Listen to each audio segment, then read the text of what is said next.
Hi. எப்போயுமே இட்லி தோசைன்னு சாப்பிட்டு போர் அடிச்சிருச்சா? வீட்டில் இருக்க ரைஸை வச்சு எப்படி ஒரு உதிரி உதிரியான இடியாப்பம் புளியலான்னு பார்க்கலாம். அதுக்கு ஃபர்ஸ்ட்டு சாப்பாட்டு அரிசியை இந்த மாதிரி 4 மணி நேரம் சோக் பண்ணி எடுத்துக்கோங்க. தோசை மாவு கன்சிஸ்டன்சிக்கு இந்த மாதிரி கிரைண்ட் பண்ணதுக்கப்புறம் இது மாதிரி பெரிய கடாயில் ஆட் பண்ணிவிட்டு கேஸ் ஆன் பண்ணிக்கோங்க. இது மாதிரி கலர்ந்து விடலாம்.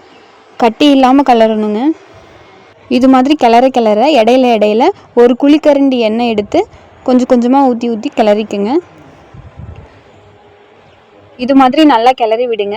மாவு நல்லா வேகணும். வெந்து நல்லா உருண்டையாக வரணும்.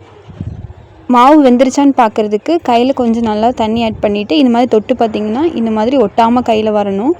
மாவு நல்லா ஹீட் ஆறுனதுக்கப்புறம் நல்லா உருண்டை பிடிச்சி இது மாதிரி இடியாப்ப மேக்கரில் ஆட் பண்ணிவிட்டு ஒரு இட்லி ஸ்டீம் எடுத்து வச்சுட்டு ஒரு குழிக்காக ரவுண்ட் பண்ணி எடுத்துக்கலாம்.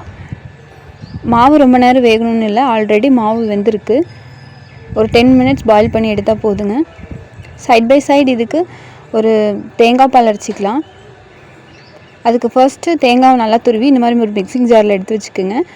3 ஏலக்காய், சர்க்கரை ஆட் பண்ணிங்கன்னா ஆட் பண்ணிக்கலாம், இல்லைன்னா ப்ரௌன் சுகர் ஆட் பண்ணிக்கலாம். அவ்வளோதாங்க, ஸ்டீமாக எடுத்தாச்சுங்க. பாருங்கள், சாஃப்டாக நல்லா உதிரியாக இடியாப்பம் ரெடி ஆயிடுச்சு. நான் இன்றைக்கி தேங்காய் பால் தான் அரைச்சிருக்கேன். உங்களுக்கு வேணும்னா சிக்கன், மட்டன், முட்டை கிரேவி எதுக்காக இருந்தாலும் சாப்பிட்லாம். சாம்பார், தேங்காய் சட்னி, கார சட்னி கூட நல்லாயிருக்குங்க. இது மாதிரி வீட்டில் இருந்த அரிசி வச்சு செஞ்சு ஒரு டைம் ட்ரை பண்ணி பாருங்கள்.